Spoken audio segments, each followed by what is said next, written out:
अस्सलाम वालेकुम। अ, हमारा आज का टॉपिक है Maxwell Wien bridge. So let's start.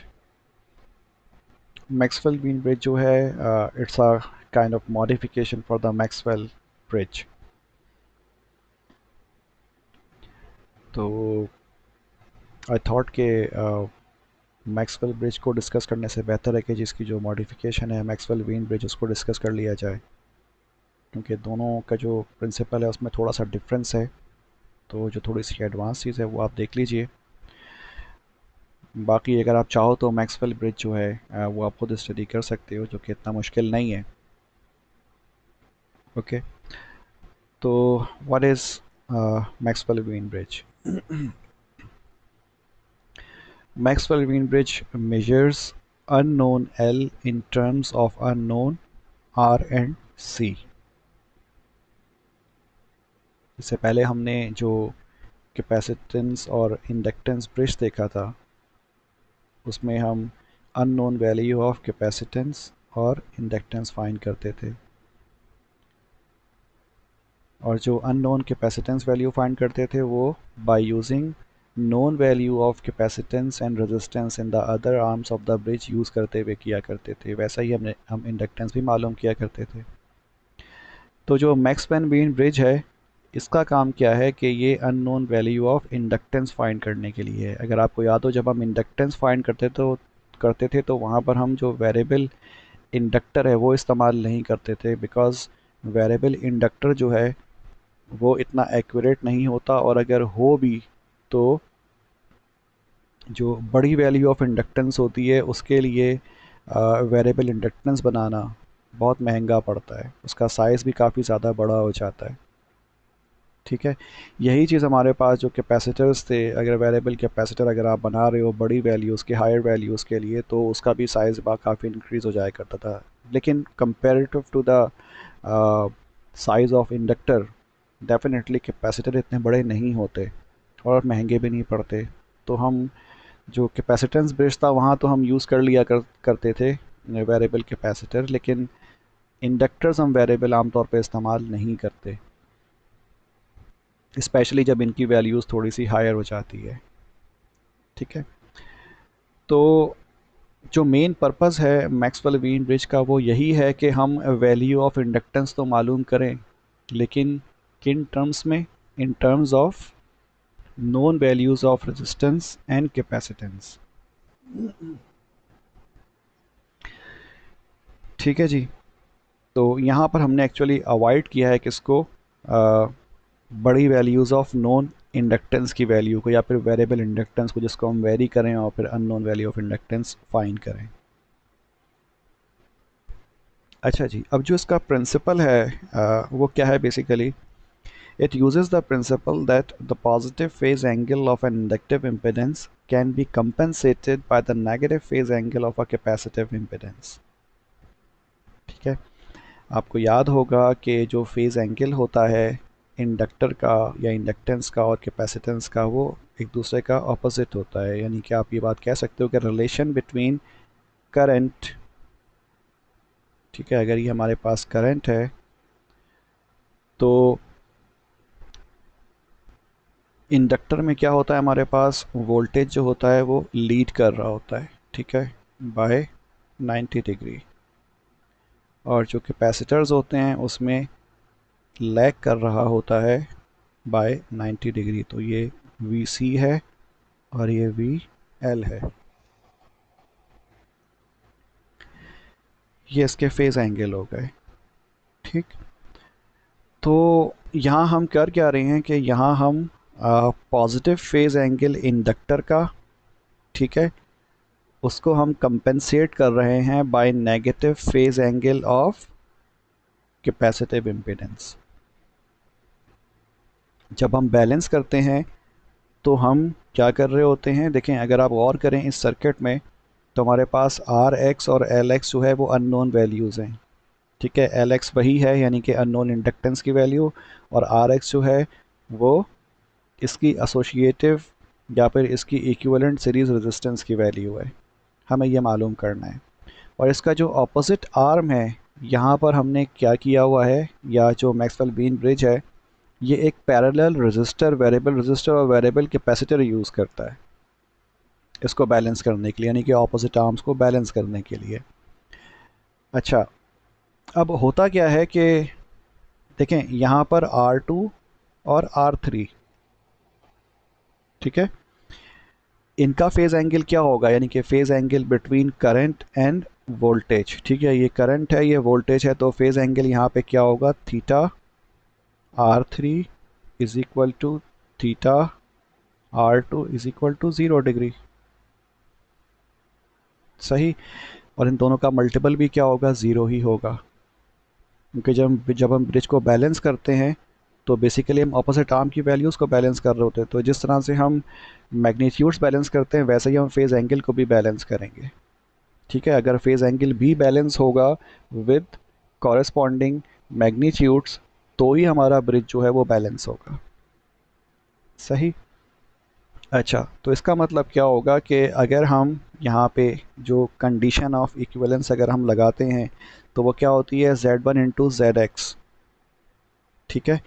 तो Z1 हमारे पास क्या है, ये R1 और C1 का मल्टीपल, यानी कि मल्टीपल कह रहा हूँ, कम्बिनेशन, और जो ZX है वो RX और LX का कम्बिनेशन, ठीक है, इन दोनों का मल्टीपल है। ये किसके बराबर है, Z2 और Z3 के। तो इसी तरह जिस तरह से यहाँ पर इम्पीडेंसेस लिखी हुई हैं वैसे ही क्या होगा, इनके फेज़ एंगल्स भी होंगे, यानी कि यहाँ पर θ2 आना चाहिए और θ3 आना चाहिए, ठीक है। और ये डेफिनेटली क्या हो जाएगा, हमारे पास ज़ीरो होगा, 0 डिग्री। तो लेफ़्ट साइड पर भी हमारे पास क्या आना चाहिए, 0 डिग्री ही आना चाहिए, ठीक है। यानी कि अगर हम ये लिखें कि θ1 इंटू थीटा एक्स, तो ये भी क्या आना चाहिए, 0 डिग्री आना चाहिए। तो ये हम कैसे बैलेंस करते हैं, ये एक पॉजिटिव वैल्यू इस्तेमाल करते हैं, यानी कि इंडक्टर, और दूसरा कौन सा होता है, कैपेसिटर होता है। तो ये आपस में क्या करते हैं, एक दूसरे को कैंसिल आउट कर देते हैं और फेज़ एंगल हमारे पास क्या हो जाता है, ज़ीरो होता है। बिकॉज अगर आप गौर करो इन दोनों आर्म्स में, तो R1 हमारे पास क्या है, रजिस्टर है, तो यहाँ पे थीटा ऑलरेडी ज़ीरो होगा, ठीक है। और जो RX है, ठीक है, अननोन वैल्यू जो RX है, यहाँ पर भी थीटा क्या होगा, ज़ीरो होगा। अब रह गया LX और C1, ठीक। तो एक का पॉजिटिव और एक का नेगेटिव होगा। अच्छा, अब मसला क्या है, मसला ये है कि ये LX और RX, ठीक है, ये आपस में क्या है, एसोसिएटेड है, यानी कि RX बेसिकली इस इंडक्टर का ही है। सही है। तो ये क्या होगा, ये अप्रॉक्सीमेटली इक्वल्स टू क्या होगा, 90 डिग्री होगा, नॉट एग्जैक्टली। सही।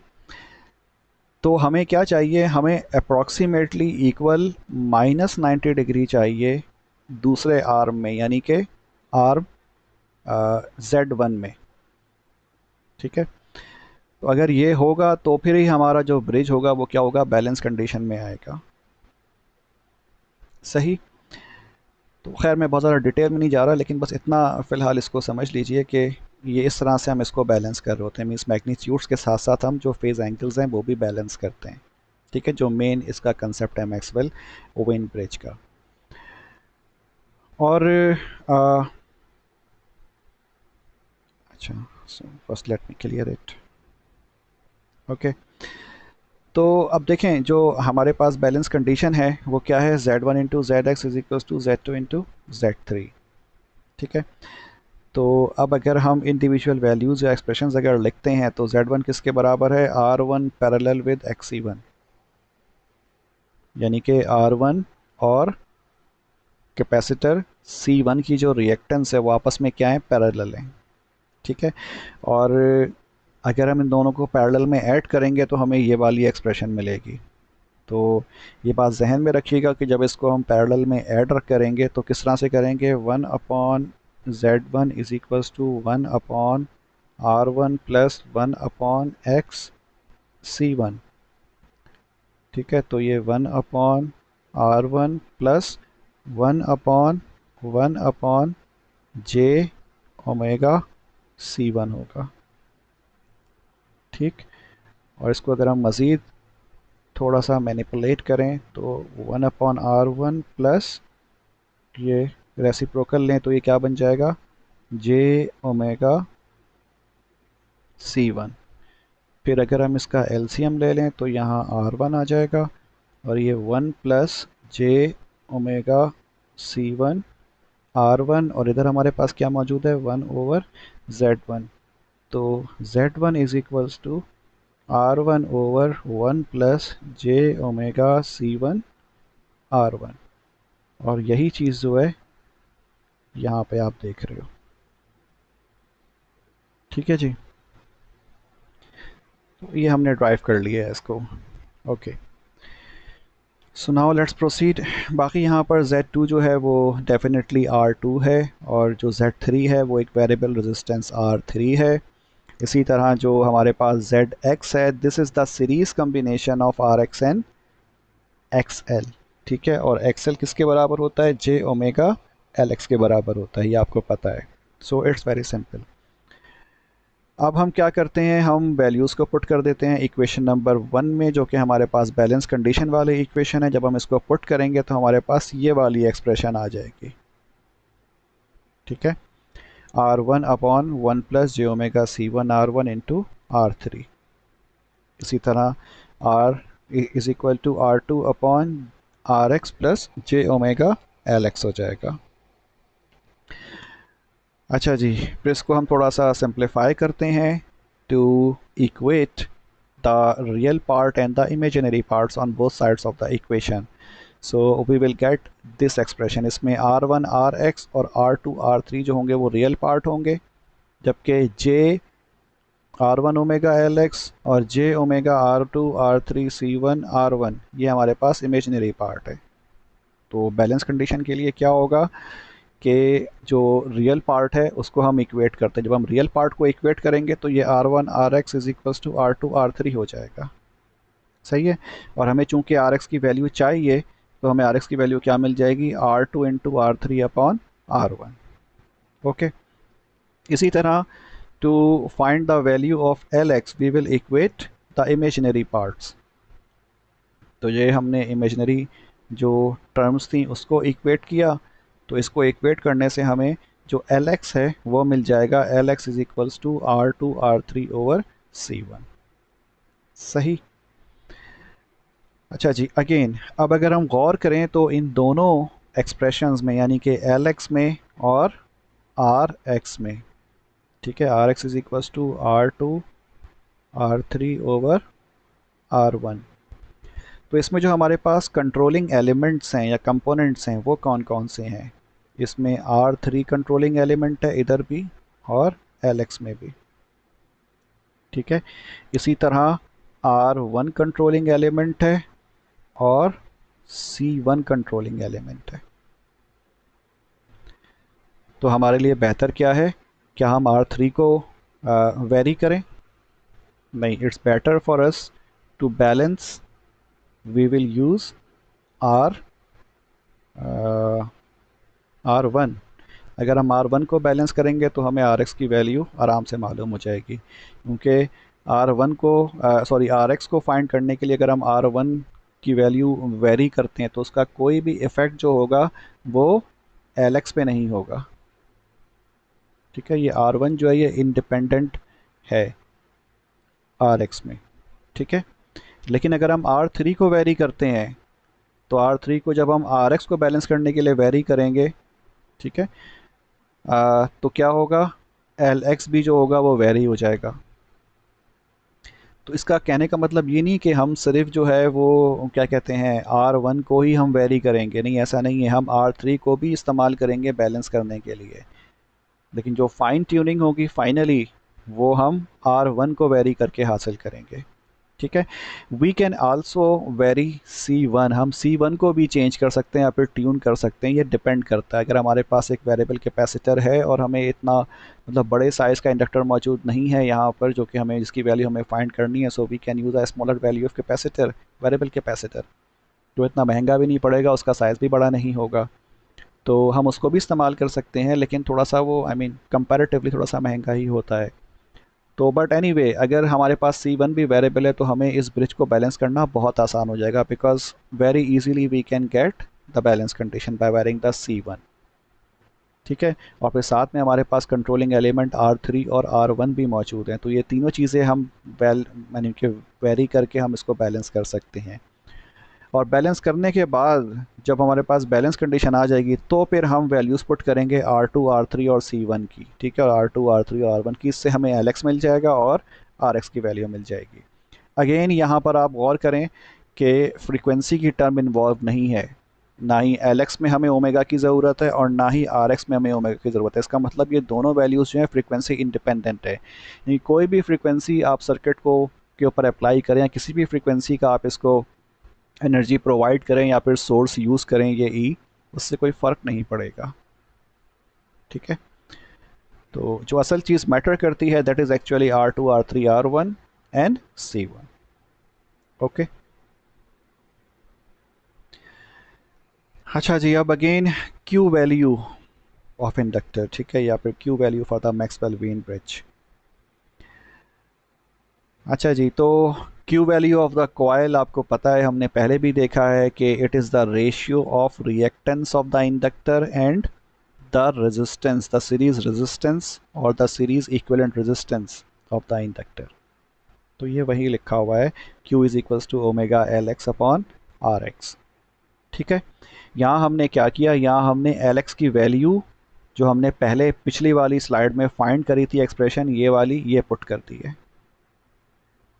ठीक है, इसी तरह जो Rx है वो भी हमने पिछली स्लाइड में फाइंड करी थी, वो हमने यहाँ पे पुट कर दी। ठीक है, इसको हमने पुट कर दिया। जब पुट करेंगे तो हमें कुछ ये वाली एक्सप्रेशन मिल गई, फिर हमने कैंसिल आउट किया R2, R3 आपस में, तो क्या बच गया, ओमेगा C1 और R1 रह जाएगा।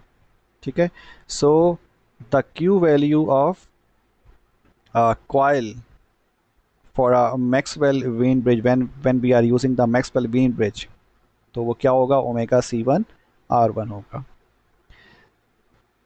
ठीक, तो यहाँ आप देख रहे हैं कि it depends upon the frequency, यानी कि जो क्वालिटी फैक्टर होता है वो फ्रीक्वेंसी पे डिपेंड कर रहा होता है अगर हम मैक्सवेल ब्रिज इस्तेमाल करते हैं। और C1 इज़ द कैपेसिटेंस, ठीक है, जो कि हमें पता होगा, और R1 इज़ द एसोसिएटेड या जो पैरेलल रेजिस्टेंस है। ठीक है, ये दोनों वैल्यूज़। अच्छा जी, अब थोड़ी सी इसमें एक और चीज़ डिस्कस करनी है इनकी वैल्यूज़ के बारे में, वो हम थोड़ा बाद में देखते हैं। पहले जो यहाँ पर लिखा हुआ है वो देख लेते हैं। It is limited to measure only low Q values, that is Q greater than 1 and less than 2 less than 10। ठीक है, ये थोड़ा गलत है, I think it should be less than, ये ऐसा होना चाहिए। ठीक है, यानी कि ये जो Q की वैल्यू इन बिटवीन 1 एंड 10 है, सही है, यानी कि जो हम मैक्सवेल व्हीन ब्रिज इस्तेमाल करते हैं unknown value of inductance find out करने के लिए, तो वो कौन सी इंडक्टेंस हो सकती हैं, ये वो वाली इंडक्टेंस हो सकती है जिनका क्वालिटी फैक्टर या Q फैक्टर बिटवीन 1 टू 10 होगा, यानी कि 1 से लेके 10 तक जो Q की वैल्यूज़ होंगी या जिन कॉइल्स का Q होगा, हम उनको उनकी अननोन वैल्यूज़ फाइंड करने के लिए इस मैक्सवेल व्हीन ब्रिज को इस्तेमाल कर सकते हैं। अगर 10 से हायर क्वालिटी फैक्टर है, यानी कि बहुत अच्छी क्वालिटी का अगर कॉइल है, तो हम इस क्या कहते हैं इस मैक्सवेल व्हीन ब्रिज को यूज़ नहीं कर सकते, या फिर अगर क्वालिटी फैक्टर बहुत लो है यानी कि 1 से कम है, तब भी हम इस्तेमाल नहीं कर सकते इसको। क्यों, सवाल ये पैदा होता है, ऐसा क्यों होता है? ठीक है, if the Q factor is larger RX is small. ठीक है, अगर Q फैक्टर जो होगा वो बहुत ज़्यादा हाई होगा तो RX जो होगा वो छोटा हो जाएगा। Therefore R1 in the balance equation must be very high, इसी वजह से जो R1 की वैल्यू होगी बैलेंस इक्वेशन में वो क्या होगी, बहुत ज़्यादा हाई होगी। ठीक है जी, balancing the bridge becomes difficult, इससे क्या होगा, जो ब्रिज को बैलेंस करना होगा वो डिफ़िकल्ट हो जाएगा। It is also unsuitable for coils with Q less than one, जो क्यू लेस देन वन की वैल्यूज़ हैं उनके लिए भी इस ब्रिज को इस्तेमाल करना अनसुटेबल है। ठीक है, तो अब आ जाते हैं ये जो सेंटेंस यहाँ पे लिखा हुआ जो स्टेटमेंट है इसका मतलब क्या है, इसका पर्पस क्या है। देखें, पहली बात क्या है, if Q factor is large R x is small, ये क्यू फैक्टर किसकी बात हो रही है, this Q factor is associated with the L x. ठीक है, क्यू फैक्टर किसकी बात हो रही है, एल एक्स की बात हो रही है, यानी कि इंडक्टर जो अननोन इंडक्टेंस है उसका क्यू फैक्टर क्या होगा। तो इट्स वेरी सिंपल, ये हमने पहले भी देखा है कि ये जो इंडक्टर है एल एक्स, इसका क्यू फैक्टर कब हाई होगा, जब इसके साथ एसोसिएटेड रेजिस्टेंस मिनिमम होगी। ठीक है, और इसकी जो क्यू फैक्टर है वो इनफाइनाइट कब होगा, यानी कि बहुत ज़्यादा अच्छा कब होगा, इसकी एफिशिएंसी बहुत ज़्यादा अच्छी कब होगी, जब आर एक्स की वैल्यू क्या होगी, लो होगी। यानी कि एक इंडक्टर जब कोई रेजिस्टेंस प्रोवाइड नहीं करेगा तो इसका मतलब वो एक आइडियल इंडक्टर है। इसी वजह से यहाँ पे लिखा हुआ है if the Q factor is large, अगर क्यू फैक्टर बड़ा होगा तो आर एक्स क्या होगा, छोटा होगा। डेफिनेटली आर एक्स ज़ीरो तो हो नहीं सकता, बिकॉज कोई भी आप मेटल इस्तेमाल कर लो या कोई भी मटेरियल यूज़ कर लो उसकी रेजिस्टेंस ज़ीरो तो नहीं होगी, आइडियली कुछ ना कुछ होगी, लेकिन हाँ बहुत छोटी ज़रूर हो सकती है। तो इसीलिए एक बहुत अच्छी क्वालिटी का कॉइल अगर होगा जिसका क्यू फैक्टर बहुत ज़्यादा हाई होगा तो उसकी आर एक्स क्या होगी, कम हो जाएगी। लेकिन आप इसको बैलेंस किसके साथ कर रहे हो, you are balancing it with a capacitor and a parallel combination of R one. ठीक है, तो अगर ऐसा होगा तो फिर क्या होगा, देखें, अगर एक अच्छी क्वालिटी का कॉइल है तो एक अच्छी क्वालिटी का क्या होना चाहिए, कैपेसिटर भी होना चाहिए इसको बैलेंस करने के लिए।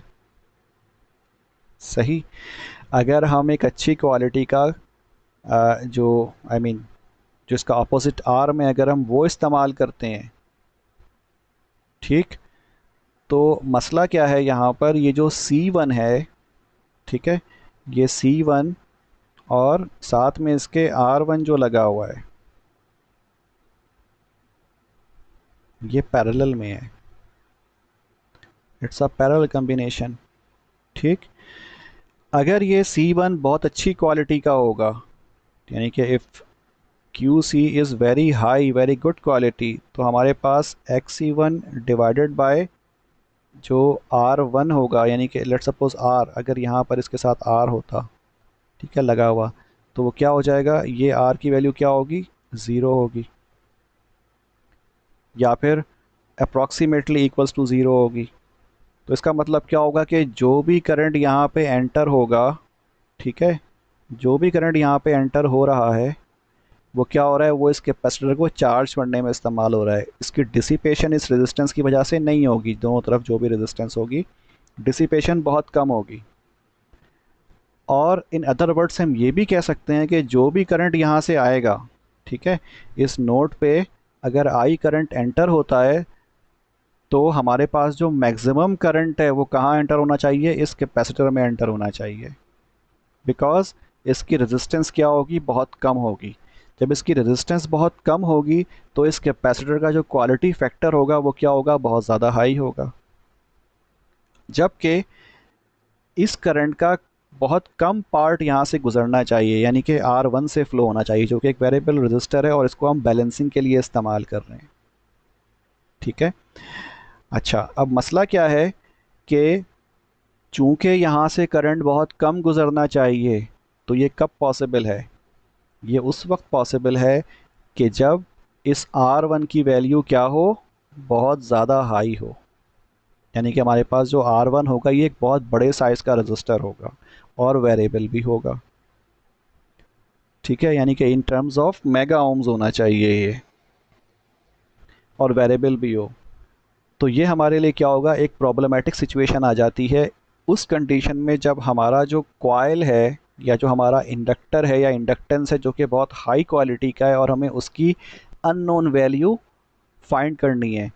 तो हमें जो जब हम मैक्सवेल व्हीन ब्रिज इस्तेमाल करते हैं तो उसमें हम बैलेंसिंग के लिए C1 और R1 पैरेलल में यूज़ कर रहे हैं, तो definitely we will have to use C1 of high quality as well. और ये कब मुमकिन है कि जब हमारा R1 जो होगा वो बहुत अच्छी बहुत बड़ी वैल्यू का होगा। लेट्स सपोज अगर C1 अच्छी क्वालिटी का नहीं है, ठीक है, अगर C1 अच्छी क्वालिटी का नहीं है तो यहाँ पे कुछ ना कुछ रेजिस्टेंस मौजूद होगी, लेकिन फिर भी हमारी ख्वाहिश क्या होगी कि करंट जो कि इस नोड पे एंटर हो, यानी कि एट नोड दिस, इस वाले नोड पे, ठीक है, उसकी मैक्सिमम मकदार कहाँ एंटर हो, कैपेसिटर में एंटर हो, इस पाथ से फ्लो ना करे। ठीक है जी। तो इसी वजह से हमें R1 की वैल्यू जो होती है वो बहुत ज़्यादा बड़ी लगानी पड़ती है, जो कि वेरिएबल भी होगा, और ये प्रैक्टिकली जो होता है वो काफ़ी डिफ़िकल्ट हो जाता है इसको अप्लाई करना।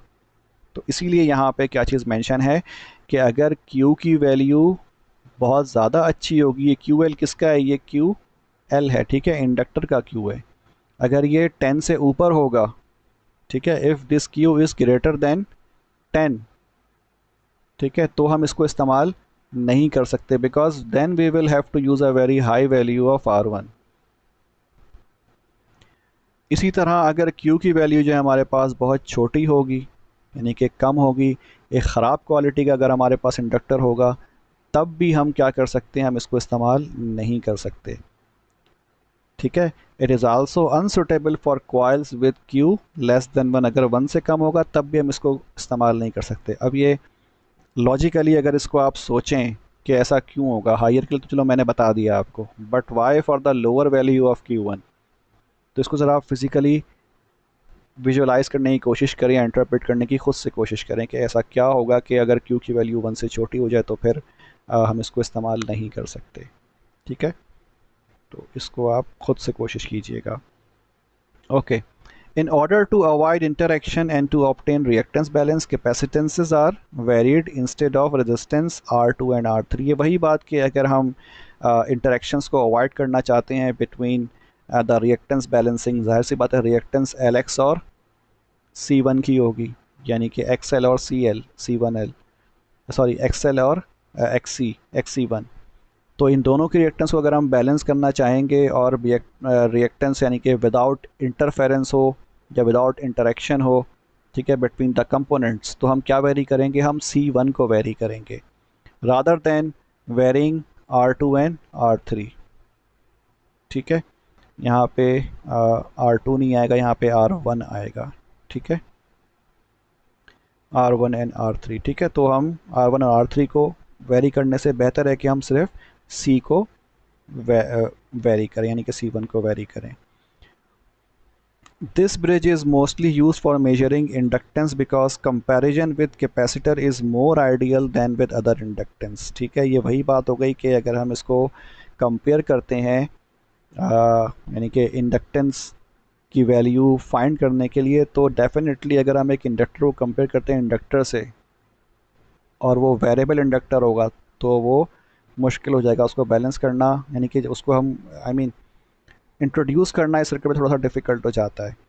तो इट्स आइडियली बेहतर कि हम उसको कंपेयर किसके साथ करें, एक कैपेसिटर के साथ करें, क्योंकि जो उसका फेज़ एंगल होगा वो भी आराम से बैलेंस हो जाएगा। The measurement is independent of excitation frequency. जब हम मेजरमेंट करते हैं तो जो मेजरमेंट होती है वो एक्साइटेशन फ्रीक्वेंसी से इंडिपेंडेंट होती है। आप RX और LX देख रहे हो, ठीक है, इन दोनों में हमारे पास फ्रीक्वेंसी कंपोनेंट शामिल नहीं है, it is independent of frequency.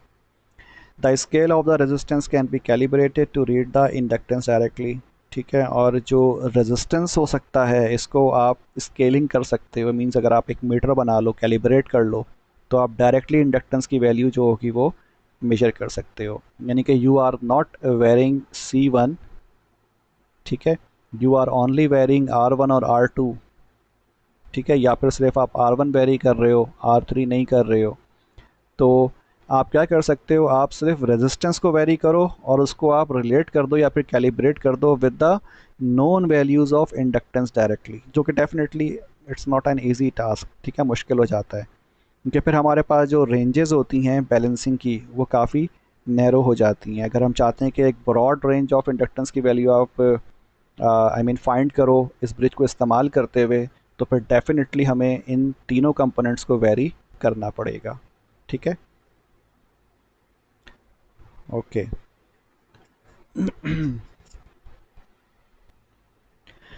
तो यहाँ पर वही बात लिखी हुई है, the scale of R1 can be calibrated to read the Q value directly. ठीक है, आप जो R1 है इसको और क्या कहते हैं जो Q है उसको आप डायरेक्टली रिलेट कर सकते हो, क्योंकि देखें जो Q है हमारे पास ये और R1 आपस में रिलेटेड हैं। ठीक है, तो हम क्वालिटी ऑफ द कॉइल अगर चेक करना चाहते हैं तो हम सिंपली R1 और Q को भी आपस में रिलेट करके फाइंड कर सकते हैं। ठीक है जी, तो इंडक्टेंस के लिए भी हम रेजिस्टेंस के साथ कैलिब्रेशन कर सकते हैं, और जो क्वालिटी फैक्टर है अगर हम वो भी फाइंड करना चाहें कॉइल का तो वो हम in terms of R1 find कर सकते हैं। We will have to just calibrate the quality value and the R1 with each other. Okay, ये एक न्यूमेरिकल है एग्जाम्पल, तो मैक्सवेल ब्रिज से रेलेवेंट है, इट्स वेरी इजी। तो ये आप लोग खुद देख लीजिएगा, मुझे ये कराने की ज़रूरत नहीं है।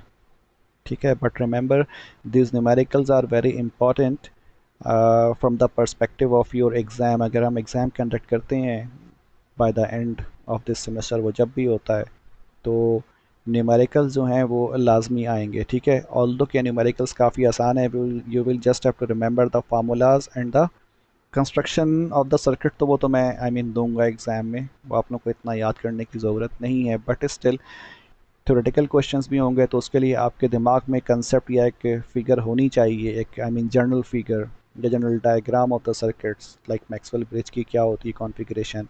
ठीक है, उसकी पूरी थ्योरी है वो आपको याद होना चाहिए, but formulas are very important. Maybe I will not give the formula sheet in the exam. ये दूसरा न्यूमेरिकल है, सिर्फ इसमें कुछ नहीं करना, आपने बस वैल्यूज़ पुट करनी है और फिर अननोन वैल्यूज़ जो हैं वो फाइंड कर लेनी है। ये काफ़ी आसान आसान से न्यूमेरिकल हैं। ठीक है, देख लीजिएगा। Okay, our next topic is Hay's bridge. तो जो हेज़ ब्रिज है हमारे पास, इसकी डेफिनेशन कुछ इस तरह से है कि जो हेज़ ब्रिज है हमारे पास वो शो किया गया है इस फिगर नंबर 11.24 में। ठीक है, और जो मैक्सवेल ब्रिज है उससे ये थोड़ा सा डिफ़र करता है, और जो डिफरेंस है बेसिकली वो इस बैलेंसिंग आर्म में है, जो कैपेसिटिव बैलेंसिंग आर्म था उसमें है। वहाँ C1 और R1 आपस में पैरेलल कम्बिनेशन में थे, लेकिन इस केस में हमारे पास C1 और R1 सीरीज़ कम्बिनेशन में है। This is the only difference. ठीक है, बाकी R3 और R2 जैसे मौजूद थे वहाँ पे वैसे ही यहाँ पर भी एग्जिस्ट करते हैं। So the only difference is in Hayes bridge we have modified the balancing capacitive and resistive parallel arm by a their series combination। ठीक है, तो यहाँ पर R1 और C1 आपस में सीरीज कम्बिनेशन में। This bridge is more convenient for measuring high quality coils. ठीक है, जो ड्रॉबैक था हमारे पास मैक्सवेल ब्रिज का, मैक्सवेल व्हीन ब्रिज का, वो क्या था कि वहाँ पर जो क्वालिटी ऑफ कॉइल जिसकी हम वैल्यू फाइंड करते थे, यानी कि इंडक्टेंस की वैल्यू, तो उन इंडक्टर्स की जो क्वालिटी होती थी वो इतनी अच्छी नहीं होती थी। ठीक है, वो रिजाइड करती थी बिटवीन 1 एंड वैल्यू 10। ठीक है, 1 से लेकर के 10 तक, 1 से लेकर 10 तक जो क्वालिटी फैक्टर के कॉइल्स होते थे वो हम वहाँ पर मेजर कर सकते थे। लेकिन जो हेज़ ब्रिज है इसका बेनिफिट क्या है कि अगर हमारे पास बहुत ज़्यादा हाई क्वालिटी के क्या कहते हैं कॉइल्स हों या इंडक्टर्स हों तो हम उनकी वैल्यूज़ आसानी से इससे फाइंड कर सकते हैं। ठीक है, for Q is equals to 10 the error is ±1%। ठीक है, अगर हमारे पास Q फैक्टर कम होगा कॉइल का जिसकी हम वैल्यू फाइंड करना चाह रहे हैं, if we have Lx of quality factor 10 और लेस। ठीक है, तो जो एरर है हमारे पास वो क्या है, अप्रॉक्सीमेटली ±1% है। लेकिन अगर हम Lx फाइंड कर रहे हैं और इस Lx का क्वालिटी फैक्टर हाई है यानी कि 30 है, तो एरर क्या हो गया, प्लस माइनस 0.1% हो जाएगा, यानी कि इसका एरर रिड्यूस हो जाएगा for the higher values of quality factor. ठीक है, तो हम ज़्यादा एक्यूरेट एलेक्स की वैल्यू फाइंड कर सकेंगे। तो इस सेंस में हेज़ ब्रिज जो है वो मैक्सवेल ब्रिज से बेहतर है कि अगर हमारे पास quality factor of coil high होगा तो हम उसकी वैल्यू ज़्यादा एक्यूरेटली फाइंड कर सकते हैं। ठीक है, hence Hayes bridge is preferred for coils with a high Q and Maxwell bridge for coils with low Q। तो अब आ जाएं इसके डेरिवेशन की तरफ। तो एट बैलेंस कंडीशन हमें पता है Z1x is equal to Z2 Z3, ये हम पहले भी देखते रहे हैं, so this is similar kind of thing. और हमें फिर Z1 Z2 Z3 और ZX की क्या क्या वैल्यूज़ होंगी वो यहाँ पर गिवन है, अभी मुझे समझाने की ज़रूरत नहीं है। ठीक है, तो हमने इन Z की वैल्यूज़ जो इम्पिडेंसेस हैं उनको हमने जो पहली इक्वेशन है यानी कि ये वाली बैलेंसिंग इक्वेशन हमने इसमें पुट कर दी, तो पुट करने से हमें ये मिल जाएगा। ठीक है, अच्छा, अब हम क्या करेंगे, इसको थोड़ा सा मैनिपुलेट करेंगे। सही, तो मैनिपुलेट कैसे करेंगे? Simple, we have to multiply these two terms which are inside the brackets. तो R1 को RX से मल्टीप्लाई कर देंगे, हमें R1 RX मिल जाएगा। ठीक है, उसके बाद फिर हम क्या करेंगे, ये हमें LX अपॉन C1, ठीक है, और minus JRX upon omega C1। ठीक, ये और ये कैसे मिलेगा? तो अगर आप देखें इधर मल्टीप्लाई करते हैं माइनस जे और इन दोनों को, माइनस जे ओमेगा C1 और प्लस जे ओमेगा LX, इन दोनों को अगर मल्टीप्लाई करेंगे तो क्या होगा, जे और जे मल्टीप्लाई होंगे तो ये -1 हो जाएगा और -1 और ये माइनस की साइन प्लस हो जाएगा। ठीक है, ओमेगा से ओमेगा कैंसिल हो जाएगा, तो ये जे भी ख़त्म हो गया, क्या बचेगा हमारे पास LX ओवर C1, तो ये LX ओवर C1 आ जाएगा। ठीक, इसी तरह अब हम R1 और जे ओमेगा LX को मल्टीप्लाई करेंगे। ठीक है, तो ये हमारे पास R1 जे ओमेगा LX आ जाएगा। फिर हम इन दोनों को मल्टीप्लाई कर लेंगे। ठीक है, तो हमारे पास -JRX ओवर ओमेगा C1 आ जाएगा। ठीक, और राइट साइड पे इक्वल टू के हमें R2 और R3 मौजूद है तो वो वैसे ही लिखा हुआ है। तो अब अगर आप गौर करें तो इसमें हमारे पास जो टर्म्स हैं रियल और इमेजिनरी, हम उसको इक्वेट कर सकते हैं। तो अब इमेजिनरी पार्ट कौन कौन से हैं इसमें? इमेजिनरी पार्ट हमारे पास ये वाला है, दिस इज इमेजिनरी पार्ट। सही, और जो रियल पार्ट है वो ये वाला है।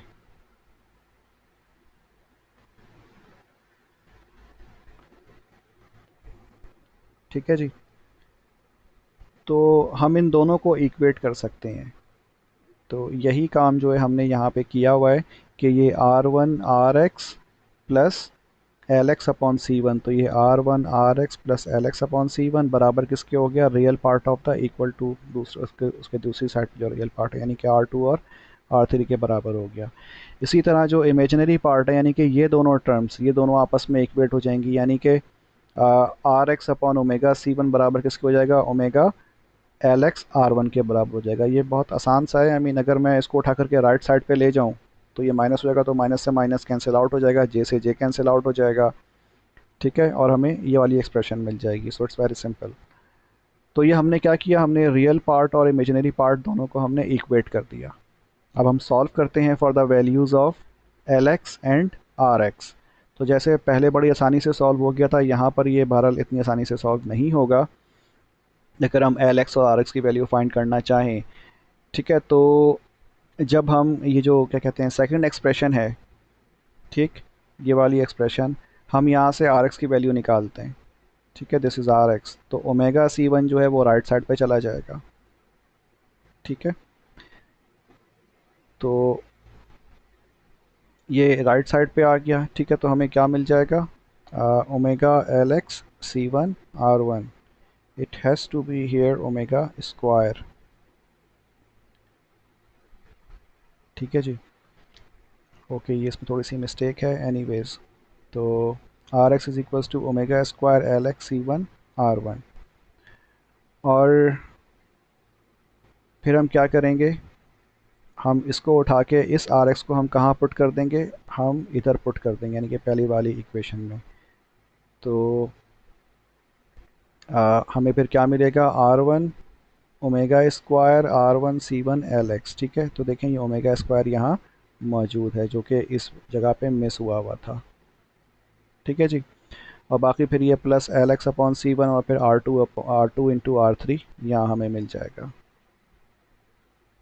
ठीक, तो इधर जहन में रखिएगा कि ये क्या है, ये ओमेगा स्क्वायर इधर मौजूद है। हमने इस आर एक्स की वैल्यू को ढाके कहाँ पुट किया, इस आर एक्स की जगह पर। तो हमें क्या मिल जाएगा, हमें फिर ये वाली एक्सप्रेशन मिल जाएगी। ठीक, वजह क्या थी, क्योंकि देखें यहाँ पे आर एक्स भी आ रहा है और एल एक्स भी आ रहा है, तो ये दो अननोन है। तो इसका मतलब, और दो इक्वेशन है हमारे पास, तो हम इसको इस्तेमाल कर सकते हैं। अगर हम एल एक्स की वैल्यू आर एक्स की वैल्यू अगर हम पुट कर दें तो हम एल एक्स निकाल सकते हैं। तो अब जो हमारे पास जो थर्ड टर्म आई है, यानी कि ये फाइनल वाली इधर, ठीक है, ये वाली एक्सप्रेशन जो आई है, इसमें सिर्फ एक अननोन है एल एक्स। आर एक्स हमने एलिमिनेट कर दिया है। तो हम इस एक्सप्रेशन को इस्तेमाल कर सकते हैं to find the value of, to find the expression of L x. ठीक है,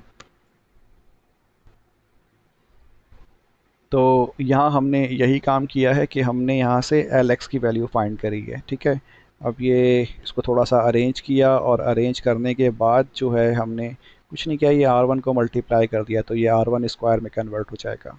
सही, फिर हमने एल एक्स को कॉमन निकाल लिया, यहाँ से एल एक्स कॉमन निकलेगा। ठीक, तो हमारे पास कुछ एक्सप्रेशन आ जाएगी कुछ इस तरह की, और हम एल एक्स को एक साइड पे छोड़ते हैं और बाकी तमाम को उठा के हम राइट साइड पे ले आते हैं, तो हमें ये वाली एक्सप्रेशन मिल जाएगी।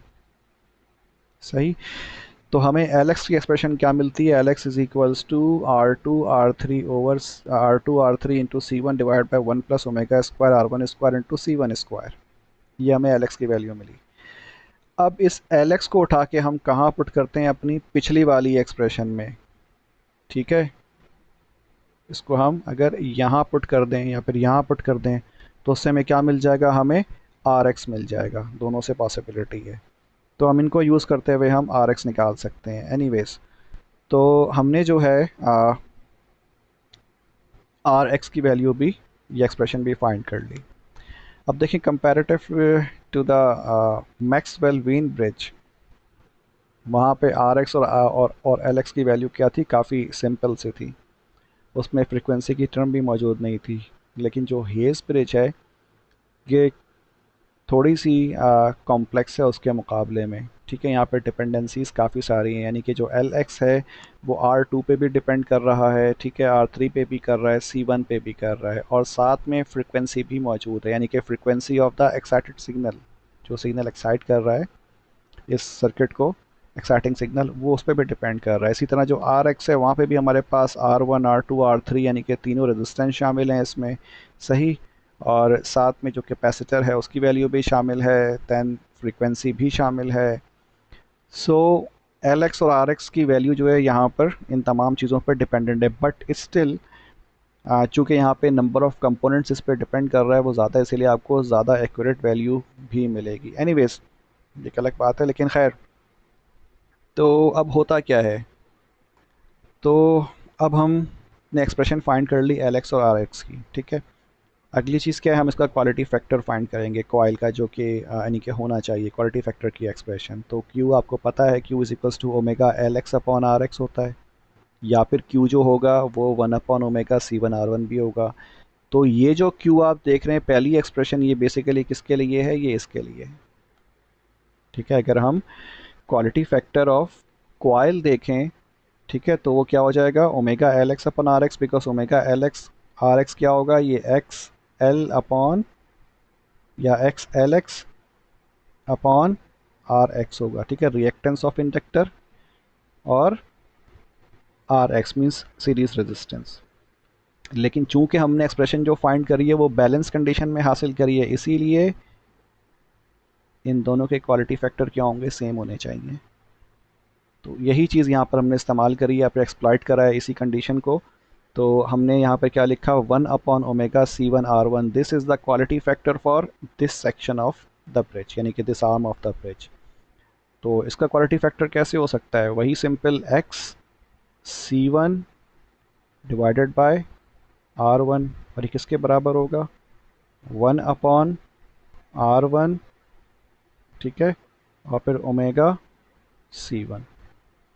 तो यही चीज़ जो है यहाँ पर लिखी हुई है, we have exploited the balance condition of this bridge to find the quality factor of this coil, ठीक है, जो कि हम इन टर्म्स ऑफ जो quality factor of the capacitor है वो भी यूज़ कर सकते हैं, या फिर लिख सकते हैं, ठीक है जी। अच्छा, तो ये तो क्वालिटी फैक्टर हो गया। अब थोड़ा सा इसकी डिटेल पे आ जाएं। The equation of the unknown inductance and resistance consist frequency term, ठीक है, आप देख रहे हैं कि यहाँ पर जो अननोन इंडक्टेंस है और अननोन रेजिस्टेंस है, इसमें जो फ्रीक्वेंसी की टर्म है वो इंक्लूड है, ठीक है। तो इसका मतलब क्या हुआ, so to find the value of unknown inductance the frequency of the supply must be known. तो इसका मतलब अगर हमें मालूम करना होगा LX और RX, तो हमें जो सप्लाई है इसकी फ्रीक्वेंसी पता होनी चाहिए। Without knowing the frequency of the source we cannot find the unknown LX and RX by using Hayes bridge। जबकि ये फैसिलिटी हमारे पास मैक्सवेल ब्रिज में थी कि वहाँ पे हमें फ्रीक्वेंसी, सप्लाई की फ्रीक्वेंसी पता हो ना हो उससे कोई फ़र्क नहीं पड़ता था, बिकॉज वहाँ पे डिपेंडेंसी नहीं थी फ्रीक्वेंसी पे। But here the value of LX and RX are dependent upon the frequency, okay। Now, for the high quality factor, the frequency does not play an important role। ये बड़ी दिलचस्प किस्म की बात है कि अगर हमारे पास क्वालिटी फैक्टर बहुत ज़्यादा अच्छा होगा कॉइल का, तो फिर इस फ्रीक्वेंसी का इफ़ेक्ट ख़त्म हो जाएगा, ठीक है। यानी कि अगर हमारे पास quality factor of the coil बेहतरीन किस्म का होगा, तो फ्रीक्वेंसी का effect in finding the value of LX and RX नहीं रहेगा, या मिनिमाइज़ हो जाएगा। आप इन अदर वर्ड्स कैसे ये बात कह सकते हैं, कैसे ये बात हम कह रहे हैं, थोड़ा सा आगे देखते हैं। Substituting the value of Q in the equation of unknown inductance, और रेजिस्टेंस भी कह सकते हैं आप, दोनों में हम पुट करके देख सकते हैं। यानी कि ये जो Q की वैल्यू आई है 1/ओमेगा C1R1, इसको हम कहाँ पुट करें, ठीक है, इसको हम कहाँ पुट करें, इसको हम पुट करें इस LX की वैल्यू में। तो आप देख रहे हैं यहाँ डिनोमिनेटर में हमारे पास क्या मौजूद है, ओमेगा स्क्वायर, R1 स्क्वायर और C1 स्क्वायर, ठीक है। तो अगर हम इस Q is equal to omega C1R1 लिखते हैं, तो अगर इसको हम रेसिप्रोकल ले लें 1/Q, तो ये क्या हो जाएगा, ओमेगा C1R1। तो ये ओमेगा C1R1 किसके बराबर है, 1/Q के बराबर है। इसका मतलब हम इस omega square R1 square C1 square को रिप्लेस कर सकते हैं बाय 1/Q होल स्क्वायर, क्योंकि यहाँ जो LX लिखा हुआ है, ठीक है, ये LX क्या है, LX is equals to R2R3C1 divided by 1 plus omega R1C1 whole square, ठीक है। तो इसकी जगह पर हम क्या पुट कर सकते हैं, R2R3C1 अपॉन 1 प्लस, ठीक है, ये ओमेगा R1C1 है, इसकी जगह पर हम क्या पुट कर सकते हैं, 1/Q whole square LX। I hope समझ में आ गया होगा, ठीक है। तो यही एक्सप्रेशन यहाँ पर लिखी हुई है, आप देख रहे हैं LX is equals to R2R3C1 divided by 1 plus 1/Q whole square. तो अब आप ख़ुद गौर करें, अगर हमारे पास quality factor of the coil, यानी कि ये Q की वैल्यू बहुत ज़्यादा हाई होगी, तो इसका मतलब ये वाली टर्म क्या हो जाएगी, नेग्लिजिबल हो जाएगी, ठीक है, बहुत छोटी हो जाएगी। यानी कि अगर मैं 1 को डिवाइड करूं अगर 1000 से, तो मुझे क्या मिलेगा, 0.001 मिल जाएगा। तो ये बहुत छोटी वैल्यू और ये 1 में एडअप हो रही है। So what will happen for a greater value of q, the 1 upon q is neglected and hence the equation becomes Lx is equals to R2 R3 C1। ठीक है, हम इस डिनोमिनेटर को इग्नोर कर सकते हैं। अब जब हमने इस डिनोमिनेटर को इग्नोर कर दिया, इसका मतलब हमने इनडायरेक्टली ये जो मेन फार्मूला था हमारा एल एक्स वाला ऊपर जो लिखा हुआ है, इसमें हमने इस पूरी नीचे वाली टर्म को इग्नोर कर दिया, या डिनोमिनेटर को हमने इग्नोर कर दिया, यानी कि ये 1 हो गया। तो इसमें फ्रीक्वेंसी की टर्म शामिल थी। इसका मतलब अगर quality factor of the coil बहुत ज़्यादा बेहतर होगा तो हम फ्रीक्वेंसी को इग्नोर कर सकते हैं, हमें पता हो ना उससे कोई फ़र्क नहीं पड़ता। We only have to know the value of R2 R3 and C1। तो यहाँ पर क्या है, R2 R3 C1 हमें पता होना चाहिए, फ्रीक्वेंसी की इतनी ज़रूरत नहीं है, इसका कोई ख़ास इफेक्ट नहीं होगा। मैं ये नहीं कह रहा कि बिल्कुल नहीं होगा, होगा, लेकिन इतना ज़्यादा इफेक्ट नहीं होगा। जितना आप क्यू फैक्टर अच्छा करोगे या बढ़ाते जाओगे 1000 2000 3000 10,000, तो उसका इफ़ेक्ट जो होगा फ्रीक्वेंसी का वो फिर उतना नहीं रहेगा। ठीक है, तो आपको उस सूरत में एक्साइटेशन फ्रीक्वेंसी की ज़रूरत नहीं होगी पता करने की। तो ये एल एक्स हम इस तरह से हासिल कर लेंगे, और बिल्कुल इसी तरह से हम आर एक्स भी फाइंड कर सकते हैं। आर एक्स में भी आप यहाँ पर 1 अपॉन क्यू पुट कर सकते हो। ठीक है, लेकिन आर एक्स में ऊपर भी यहाँ पर ओमेगा स्क्वायर मौजूद है। ठीक है, तो एल एक्स फाइंड करने के लिए तो मसला नहीं है, लेकिन आर एक्स फाइंड करने के लिए डेफिनेटली फ्रीक्वेंसी विल मैटर। सही, तो ऑल्दो के इसमें डिनोमिनेटर में आप रिप्लेस कर लोगे, यानी कि जो आर एक्स है यहाँ पर आप डिनोमिनेटर में 1 अपॉन क्यू पुट करोगे और हाई फ्रीक्वेंसी के लिए जो है ये वाला फैक्टर ख़त्म हो जाएगा, बट स्टिल यहाँ पे न्यूमरेटर में रहेगा। लेकिन डेफिनेटली हमें क्या मालूम करना है, हमें एल एक्स मालूम करना है, हमारा पर्पज़ आर एक्स मालूम करना नहीं है। ठीक है, I mean this R x is the associated resistance of the inductor. लेकिन अगर क्वालिटी बहुत ज़्यादा हाई होगी तो इसका मतलब ये आर एक्स की वैल्यू भी क्या होगी, बहुत छोटी होगी, ज़्यादा बड़ी नहीं होगी।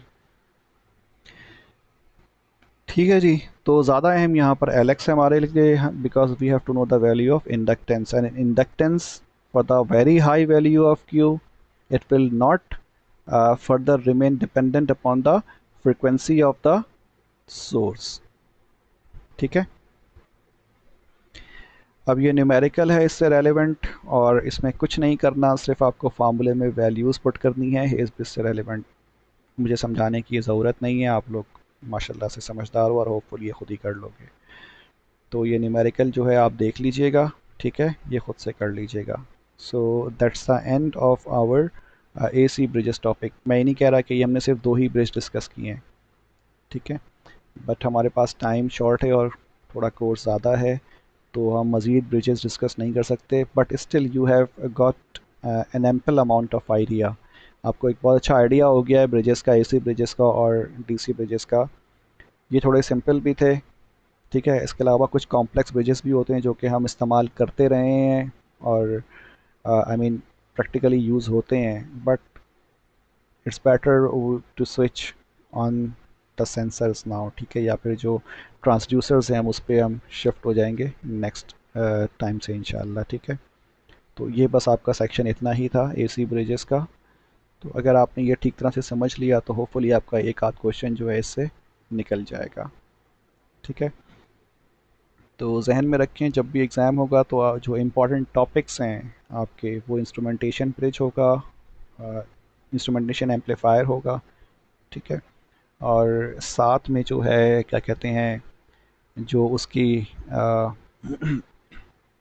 नॉन इन्वर्टिंग की जो लीनियर एप्लीकेशंस थी, ठीक है, वो देख लीजिएगा।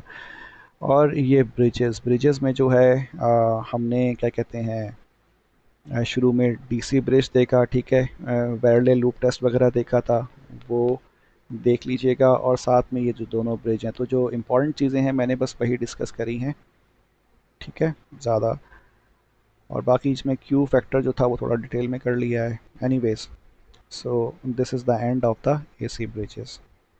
ओके, थैंक यू जी। अच्छा, जो भी क्वेश्चंस हों वो आप काइंडली मुझसे पूछ लीजिए, ठीक है, ऑल्दो कि आप लोग अवॉइड कर रहे हो क्लास लेना, but I think I should have to enforce this. मैं वो करना नहीं चाहता, लेकिन खैर जो भी क्वेश्चन हो आप मुझे टेक्स्ट कर दो, पूछ लो, मैसेज कर दो, वॉट एवर, जैसा भी कन्वीनियंट फील हो। तो होपफुली हम दोबारा जूम पे मिलते हैं इंशाल्लाह। ठीक है। ओके जी, अल्लाह हाफिज़।